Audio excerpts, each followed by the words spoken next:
So guys, this is me as Jamo, and right now I give you an update regarding today's protest which has been going done. So guys, today the Guwahati High Court Itanagar Permanent Bench Bar Association hold a state level peaceful protest on the 2nd April 2026 in Itanagar today. So reason for the protest triggered by a serious assault on the Advocate Sri Gegum Lolen, which reflects growing concern over violence against legal professionals. So regarding this, so purpose and message for today's protest is that in order to demonstrate solidarity within the legal fraternity which uphold the dignity and safety of advocates. Here they strongly condemn the attacks that undermine the rule of law. So guys, there are many media briefing in today's protests. So among them, let me show the footage of it. है कि आज का जो हम लोग का ये protest बोल के भी नहीं, ये एक हम लोग सॉलिडरिटी है। सॉलिडरिटी इन सेंस दैट हमारा एक जो मेंबर को जो एडवोकेट बाय प्रोफेशन मिस्टर गेगम लोलेन, उसको उस दिन ये उनका चैम्बर में आके जो आकाश लिखा आकाश और 3 लड़का आके उनको मारा, बेरहमी में इसको मारा। तो उसके लिए हम लोग ने बहुत जांच पड़ताल किया, उसका सीसी की फुटेज को भी देखा। उनका ऊपर में बहुत बड़ा सा ये उन्होंने आक्रमण किया। तो आक्रमण ऐसा एक ही माने वो इंसान जैसा उनको ट्रीट नहीं करके पूरा उसको तो पूरा ऐसा मारा। वीडियो इसका सीसी फुटेज देखे तो मुझे रोंगटे मेरा हरा हो गया उसमें। इसलिए ऐसा नहीं होना चाहिए। और इसका जो इस कारण इसको करने का जो उसको ब्रुटल अटैक का कारण से अभी उसमें जो एक्यूज पर्सन 3 आदमी को अरेस्ट हो गया जुडिशियल रिमांड में। तो अभी हम लोग का आज का जो प्रदर्शन ऐसा है कि यहाँ में हम लोग सॉलिडरिटी जो विक्टिम को, और ऐसा नहीं होना चाहिए। और कोई भी एडवोकेट को या कोई भी आदमी को ऐसा nobody authorized to take law into their own hand. That's why today we are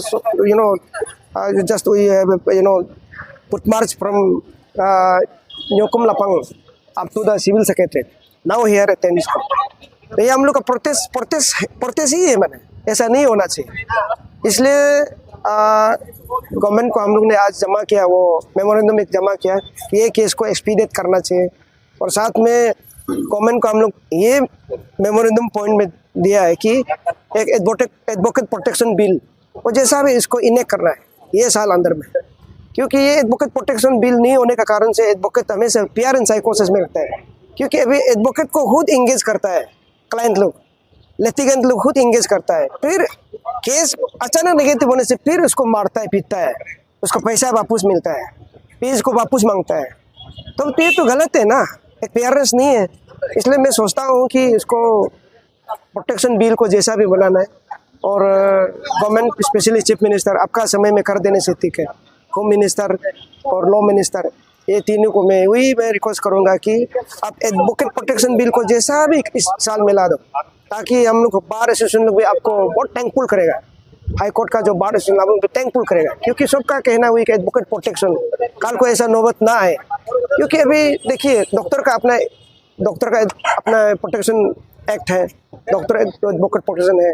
likewise हम लोग भी डॉक्टर जैसा है, हम लोग ह्यूमन प्रॉब्लम को सेटल करता है, वो लोग डायग्नोस करता है, वो जो आपका एलोपैथिक एनाटॉमी करता है। हम लोग जो लॉ का एनाटॉमी हम लोग करता है। इसमें हम लोग का भी बहुत कष्ट होता है, प्रोफेशन में बहुत तकलीफ होता है, दिन रात नहीं सो के किसी को जस्टिस दिलाने के लिए हम लोग मेहनत करता है इन सब सर्कमस्टेंसेस। लेकिन आके कोई मारेगा पीटेगा तो बहुत दुखी का बात है। सर ऐसा इंसिडेंट 2012 में भी हुआ था, उसमें भी आपने प्रोटेस्ट किया। जी। फिर आज इतना सालों के बाद फिर 2026 में ये हादसा हुआ है, कितना हद तक ये सही लगता है और क्या मैसेज देना चाहेंगे कि ये जो हादसा है नियर फ्यूचर और ऐसा नहीं होने के लिए, और ये सब इशू का कारण से, हादसा का कारण से काफ़ी जो ट्रेनी जो स्टूडेंट जो एडवोकेट में जो प्रैक्टिस कर रहे हैं वो लोग भी काफ़ी डिमोटिवेट हो जाते हैं। तो आप as senior, as a president क्या कहेंगे, स्पेशली जो पब्लिक तक क्या मैसेज देंगे? मैं पब्लिक को मैं यही मैसेज देना चाहता हूँ, इंटायर स्टेक होल्डर, जितना स्टेट का, जितना यहाँ का, जितना जनजाति लोगों को मैं उसको एक संदेश देना चाहता हूँ। कोई भी प्रोफेशन जो एडवोकेट को इसमें ऐसा थ्रेटनिंग, हाथापाई नहीं करना चाहिए। क्योंकि अभी देखो, आप जब उसको मारने लगेगा, जो जूनियर लोग जैसे हमको मारा, मेरा जूनियर तो डर में रहेगा ना, कैसा काम करेगा, तो लोगों को कौन इंटरप्रेट करेगा? अभी देखिए, अभी लेजिस्लेचर, एग्जीक्यूटिव जुडिशरी ना, तो अभी नाउ जुडिशरी इज पर constitution, judiciary is independent body, तो जुडिशरी ऑलवेज इन टॉप। तो when there is conflict between law made by the legislature with the executive, then judiciary is to intervene. Judiciary has to intervene and give justice, deliver justice to the citizen, to the government, not only to the citizen, to the government also. We always, we sometimes say like government, they have own advocate, panel advocate, they fight for their own government. And we private lawyer, we fight for our own client to deliver justice. इसलिए हम लोग करते हैं उसमें। तो अभी मारेगा, पीटेगा, ऐसा नहीं। Obviously young generation, young lawyer लोग तो डिस्करेज होगा, तो ये नहीं होना चाहिए। मैं सोचता हूँ यंग लॉयर लोग को डिस्करेज नहीं करना चाहिए। अभी ये तो पूरा स्टेट, पूरा सारा 16 डिस्ट्रिक्ट में पूरा चला गया ये मैसेज। अभी पूरा, अभी आजकल तो इंटरनेट का दुनिया है, सोशल मीडिया का दुनिया है। वकील को मारा बोल के तो सब, कोई भी वकील पढ़ने मन नहीं करेगा ना, तो वकील नहीं पढ़ने मन नहीं करेगा, कौन जज बनेगा, कौन उधर में आपका गवर्नमेंट एडवोकेट बनेगा, कौन प्राइवेट लॉयर बनेगा, कौन जुडिशियल ऑफिसर बनेगा, लोगों को कौन इंटरप्रेट करेगा? ऐसा हो के मैंने डिमोरलाइज हो जाएगा। इसलिए नहीं, ऐसा किसी भी व्यक्ति को उसमें आक्रमण नहीं करना चाहिए। कोई भी प्रोफेशन को एक रेस्पेक्ट करना चाहिए, एक अपना अपना जगह में एक बैलेंस करके चलना चाहिए। इतना ही मैं कहता हूँ। भाई President, sir, you team went to the secretariat, right? Yes, yes. So to submit the memorandum, na, Yes, for yes. today's protest, right? So did you meet the chief minister or any home minister?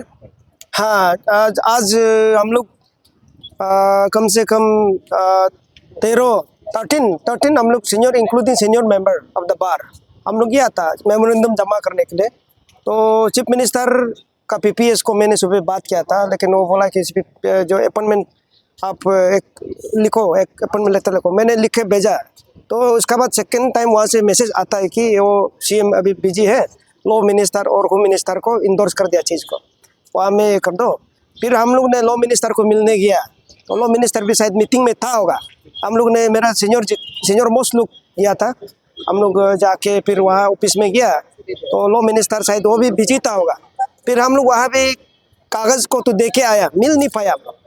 तो it's very unfortunate, ये सब situation में minister लोग voluntarily attend करना चाहिए। और जितना honourable लोग को मैं बोलता हूँ, पब्लिक को पहले ध्यान देना चाहिए, पब्लिक वेलफेयर को पहले देखना चाहिए। पब्लिक अगर कुछ वहाँ में कुछ कर रहा है तो पब्लिक का कुछ प्रॉब्लम होता होगा, इसलिए इमीडिएटली इसको इंटरवेन करके सेटल करना चाहिए। मैं तो वही सोचता हूँ। उसके बाद होम मिनिस्टर को तो मिल नहीं पाए, लेटर हम भेजा है, अभी अंदर सेक्रेटरी वहाँ से रिप्रेजेंटेटिव भेजा था, उनको भेज दिया, रिसीव लेके रखा है अभी।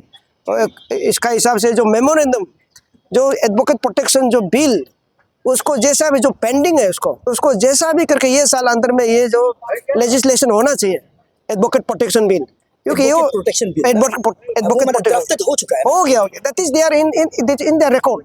उसको अभी रिव्यू करके उसको, अगर उसको ये कुछ मरामत करना है, करेक्शन करना है, उसको हम लोग ये करके उसको जल्दी टेबल करना है असेंबली में, next session of the assembly में उसको प्लेस करना है, वॉइस वोट में इसको पास करना है। बिकॉज एडवोकेट को अगर जो प्रोटेक्ट दे नहीं पाता है तो गवर्नमेंट भी तो गवर्नमेंट नहीं रहेगा ना। एडवोकेट को तो पहले बचाना है। वो एडवोकेट आपका सरकार का भी वकील हो, प्राइवेट लॉयर हो, कोई भी कंपनी का लॉयर हो, तो एक सिटीजन का एक उसका तो प्रोटेक्शन देना पड़ेगा ना। जैसा डॉक्टर जो प्रोटेक्शन एक्ट ऑलरेडी है अरुणाचल प्रदेश में, और एडवोकेट प्रोटेक्शन बिल तो जैसे तेलंगाना में, अदर स्टेट में तो है, they are discharging their duty peacefully. लेकिन हमारा अरुणाचल में जो ये एक वो जो लॉ नहीं होने के कारण से, प्रोटेक्शन एक्ट, एडवोकेट का जो इसको प्रोटेक्शन एक्ट नहीं होने के कारण से एडवोकेट हमेशा डर में रखता है, फीस देता है, फीस को फिर वापस मांगता है वो लोग, काम करता है, फिर काम सक्सेस नहीं होने से फिर मारता है, पीटता है। ये तो गवर्नमेंट इसको देखना है। वकील कौन लेगा? आपका भाई भैया लोग तो है, आपका भाई बहन लोग तो है, तो गवर्नमेंट का तो है, हम लोग दायरे में है ना। इसको तो गवर्नमेंट इसको सीरियस लेना चाहिए। इसलिए ये नेक्स्ट असेंबली में जैसा भी इसको ये जो ये टेबल करना है, उसको डिबेट करके वॉइस वोट पास करना है। नहीं होने से हम लोग पूरा सारा हम लोग का ये पूरा हम लोग कोर्ट में अटेंड नहीं करेगा, कोर्ट खाली रहेगा। सर हम सुना है ना, ये सुनने में आया कि आप लोग का जो बार एसोसिएशन में जितना एडवोकेट है, राइट, तो जो एडवोकेट को धुलाई देता है वो उसका मतलब उसके लिए एडवोकेट जो ना अभी मतलब कोर्ट में फाइट नहीं करेगा, कितना तक सही है? नहीं, वो तो हम लोग ने जनरल बॉडी, हाईएस्ट बॉडी, हमारा एग्जीक्यूटिव मेंबर जो बार एसोसिएशन का हाई कोर्ट का होता है, हम लोग एग्जीक्यूटिव मेंबर लोग होता है। लेकिन ये सब सिचुएशन में जब होने से हम लोग जनरल बॉडी मीटिंग होता है, सारा वकील लोग आके पूरा वहाँ में गैदर करके व्यू लेता है, उसमें वॉइस वोट होता है इसमें। तो इसलिए मैंने स्पेशली ये कोई भी केस कल को कोई को वकील को बेरहमी से मारेगा, पीटेगा, तो कौन एडवोकेट उसको लेगा? डर में रहेगा ना, उसके लिए ले देगा तो कल भी हमको पिटाई कर सकता है बोल के, इसलिए तो नहीं कर। जैसा अभी हम किसी का एडवोकेट बना, हमको अभी जैसा पिटाई कर दिया, मुझे पिटाई कर दिया, तो मेरा क्लाइंट ने मुझे पिटाई किया, तो उसी का मुताबिक तो उसी को भी लेगा, उसी को भी कल पिटाई करेगा, तो कौन एडवोकेट उसमें केस लेगा? ये तो लॉजिक है। इसलिए तो बोलता है nobody is going to take up the case. Exactly meaning ये है। तो सर अभी 3 एक्यूज था ना, तो वो तीनों एक्यूज को अरेस्ट हो गया, इनका अरेस्ट है and they are under judicial remand. तो वो तीनों के लिए कोई भी एडवोकेट अभी अरुणाचल का फाइट नहीं करेगा? हम लोग का रेजोल्यूशन तो हुई है, यहाँ का कोई भी स्टेट से तो कोई नहीं लेगा होगा, क्योंकि मेजोरिटी ने 101% सबका हुई है कि कोई भी मारने वाला, वकील को मारने वाला को इसका केस कोई भी एफआईआर नहीं करेगा। वही है ना, वही है। Any message to the public को मैं वही कहना चाहता हूँ कि एडवोकेट को आप लोग गलत नज़र से ना देखें। दे आर डूइंग देयर, अपना काम में करता है, बहुत मेहनत वाला ये काम है। ये एडवोकेसी काम छोटा मोटा और ये आम आदमी कोई नहीं सकेगा, बहुत तकलीफ वाला काम है। खाने तक टाइम नहीं मिलता है, इसको पढ़ना पड़ता है, क्योंकि we are handling the human problem. जैसा फैमिली में माइकी मुता का झगड़ा है, मर्डर का केस हो गया, चोरी का, डकैती का, तो उसका प्रॉब्लम को हम लोग दिन रात लोगों का जो प्रॉब्लम को यहाँ मता में भुक्के घूमता है, थोड़ा सा रुपया लेके, वो फीस लेके, आना जाना करके। एंड मोर ओवर वो जो इंटेलेक्चुअल प्रॉपर्टी जो हम लोग का राइट है, हम लोग अपना नॉलेज को हम लोग शेयर करता है ना। नॉलेज को हम लोग मेरा नॉलेज थोड़ा से किसी को उसका जान को बचाता है मैंने, या उसका राइट्स को हम लोग उसको मैंने जस्टिस को डिलीवर कराता है। वही एडवोकेट का काम, बहुत मेहनत वाला काम। इसलिए जनता को मैं ये कहना चाहिए, वकील को गलत ढंग से ना देखे, उसको अच्छा से ये करो और मिलजुल के इस स्टेट के लिए काम करना है। सब मिलजुल के करने से तभी स्टेट आगे बढ़ेगा ना। वही है।